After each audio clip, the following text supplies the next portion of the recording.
Hello दोस्तों, veterans नमस्कार। मैं दीपांशी। मैं आपको बताना चाहूँगा कि जे.एन. शुक्ला साहब नेशनल कन्वीनर, इनको अच्छी तरह से जानते हो आप। यहाँ इनका फोटो लगा हुआ है और लगातार अपने विचार प्रकट करते रहते हैं बैंक पेंशनर से संबंधित प्रश्नों पर। उनका एक अभिलेख आया और कई विषयों पर संक्षिप्त में उन्होंने प्रकाश डाला। मैं सोचा कि इसको यहाँ जरूर डालूं मैं। इन्होंने लिखा है कि कोई सोच नहीं सकता था ये लोग धोखा देंगे। जो मूवमेंट थी, जो क्रांति थी बैंक पेंशनर्स के लिए, यूनियंस की, वो पीछे को चलना शुरू हो गई हैं। भेदभाव, पीएलआई पर भी इन्होंने अपना विचार प्रकट किए। एसबीआई और 11 जो पब्लिक सेक्टर बैंक्स हैं उनके अलाउंस में डिफरेंस है, उस पर विचार प्रकट किए। और बैंक में भेदभाव कोई नया नहीं है, हर आदमी दूसरे का खून चूस रहा है। और आज यूनियंस की क्या रियलिटी है और इन सब के लिए कौन जिम्मेदार है, इन सब चीज़ों के लिए आज, और इसको मैंने सारा का सारा यहाँ पेस्ट कर रखा है। वो कहते हैं, if it is written in a book then everyone can read it. यदि कोई चीज़ किताब में लिखी हुई है हर कोई पढ़ लेगा, but who can read the writing on forehead. लेकिन किस्मत में क्या लिखा हुआ है, उसके मस्तिष्क में क्या लिखा, कौन पढ़ेगा। बस इसी चीज़ से शुरुआत करते हैं। वो कहते हैं, anger, anguish and disappointment among bank pensioner is at peak. Where there is a greater hope, there is a greater disappointment. The way out is midway. We have to take happiness and sorrow on equal footings and move forward. लोग नाराज हैं, दुखी हैं, लेकिन कर भी क्या सकते हैं। इसलिए बीच का रास्ता अपनाएं, न ज़्यादा दुखी हों और न ज़्यादा खुश हों, क्योंकि जो एक्सपेक्टेशन ज़्यादा होते हैं, फुलफिल नहीं होते हैं, स्वाभाविक सी बात है, हम दुखी होते हैं। अब शुरू करते हैं। None imagined of deception. धोखा हुआ, कोई सोच नहीं सकता था। क्या कहते हैं वो, regarding the pension agreement sign on 29/10/1993, no one had imagined that one day the promises made in writing would prove to be a lie and deception. No pensioner would have ever imagined even in his dream that those who wrote the basic conditions of the pension scheme would renege on the same conditions and friends would become enemies. किसको पता था लिखित में समझौता हुआ उस पर मुकर जाएंगे और दोस्त हमारे दुश्मन बन जाएंगे। सब कुछ कह दिया और सब कुछ जानते हो आप बैंक पेंशन होने के नाते। The movement is taking a blind turn, sliding backward. The bank employee movement has reached a turning point in the cycle of time, sliding backwards. This is a strange situation. 3 big working unions are in alliance with the management, engaged in anti-pension activities. 6 other small unions have become the tail ends of this alliance. 3 बड़ी union management के साथ, 6 बड़ी union उनके पीछे पीछे, पर अब तो इनको भी गियर में लगा दिया। डीएफएस ने स्केल 4 से लेकर के स्केल 7 तक का जो पीएलआई दिया है उससे सारे गियर में लग चुके हैं। Discrimination, various type of discriminatory personal policies are being adopted against different cadres of the same bank among public sector banks. What is happening in big corporates and private banks, that is happening now in PSBs. PLI self impose divisive decision. अब उन्होंने PLI पे अपने विचार व्यक्त किए। मैं इसको पढ़ के बताता हूँ। PLI is a vivid example of this. Due to this, the flame of mutual discrimination among different cadres in the same bank and among different banks is clearly visible.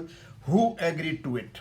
किसने सहमति दी इस चीज का, ये जो भेदभाव है। Banks are performing well. It does not mean the top executives sitting in AC chambers can be allowed to plunder. Bank कमा रहे हैं, प्रॉफिट कमा रहे हैं, लेकिन एसीज में बैठे हुए टॉप एग्जीक्यूटिव को किसने अधिकार दे दिया कि तुम बैंक के प्रॉफिट को इस प्रकार लूटोगे। कमाल की चीज है। Basically pay and allowance perks agree to are subject to good performance.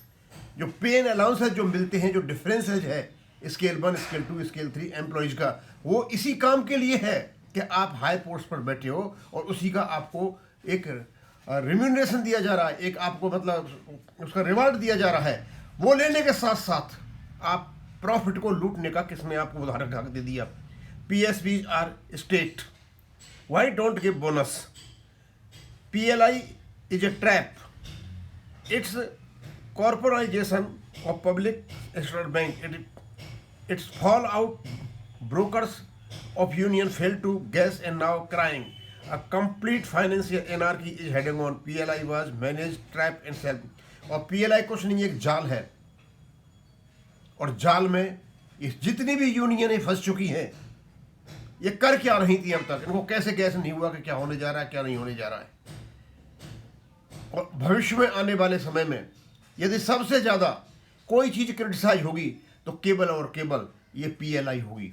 ये एक विषय बनने वाला है, बहुत ज़्यादा डिबेटेबल विषय बनने वाला है, कंटेंशियस विषय बनने वाला है, विवादास्पद विषय बनने वाला है। How disparity is just between SBI in 11 PSBs। ये तो सबको पता है कि जो अलाउंसेज होते हैं स्टेट बैंक ऑफ इंडिया और दूसरे 11 PSB सरकारी बैंक के, वो भी सरकारी बैंक के, वो भी सरकारी बैंक के, फिर अलाउंसेज में डिफरेंस क्यों है, इसके बारे में भी उन्होंने अच्छा खासा कहा है। उसके बाद exploitation in banking not strange, everyone is sucking the blood, poaching the flash of others. बोला भेदभाव कोई नया काम नहीं है। Discrimination, operation, exploitation, intimidation are at their peak. Such a work culture has developed where every person from top to bottom is sucking the blood and poaching the flesh of those who below them. There is another shameful side. The remaining 6 small unions are watching this game silently. उसके बाद reality of unions. अब बताते हैं कि union की क्या reality रह गई है। The unions are the same as they were till 995. If anything new changed after 95, it was the formation of an alliance of 9 small and big unions, which is known as the United Forum of Bank Unions. From the 7th to the 12th bipartite settlement, it has been acting nervously and watching without thinking, like a headless chicken, struggling with internal strife. This forum has died. It doesn't exist. It is limited to paper. No one can deny that after the formation of this forum, the countdown for bank employees started. If till 995 was the golden period of the bank employees movement, then it is the black chapter of the UFB time, which rendered the unions impotent. Finished the movement, the unions have become barren, leaders have become corrupt and dacoits. Who is responsible for this? Who betrayed the bankmen? दोस्तों, शुक्ला साहब ने उन बातों को कह दिया। बोला 1995 तक का हाल देख लो यूनियंस का, और उसके बाद हाल देख लो। जैसे ये UFU बना, ये गठजोड़ बना, इन लोगों ने ऑर्गेनाइज होकर के लूट किया, सर्विंग एम्प्लॉयज को लूटा, पेंशनर्स को लूटा, सर्विंग को धोखा दिया, बैंक पेंशनर्स को धोखा दिया, और अब इन पर धोखे का ऐसा जबरदस्त प्रहार हुआ है कि ये कहीं के भी नहीं रहे। अब क्योंकि कुकर्मी ऐसे कर करके बैठे हुए हैं, ये किस मुंह से बोलेंगे मैनेजमेंट को? ये बोल नहीं सकते। अभी तो एक का पता चला है कि 5 लाख रुपए देके फिलिस्तीन को बैठा हुआ है जो दे नहीं सकता, और उन्होंने पता नहीं क्या क्या कुकर्म कर रखे हैं। इनके मुंह बिल्कुल सिले हुए हैं। और अब तो बड़े कमाल की चीज है, फ्रंट लाइन में लेडीज को खड़ा करके उनके पीछे मुंह छुपाते कर रहे हैं। जो आगे रहा करते थे लेडीज, क्या किसी को भी आगे नहीं आने देते थे। ये जो कुछ शुक्ला साहब ने लिखा है ये असलियत है, और इसी असलियत के कारण हमारा बैंक पेंशन अपडेशन नहीं हुआ है। आप सोच सकते हो, जो व्यक्ति कहता था पैसा कहां से आएगा, हिमालय से आएगा, डांस कर करके कह रहा था, अब ये बता भाई ये जो PLI का पैसा आएगा ये कहां से आएगा? ये तो बहुत लंबा चौड़ा आएगा, इसके लिए तो तुम रो रहे हो, ये कैसे आएगा?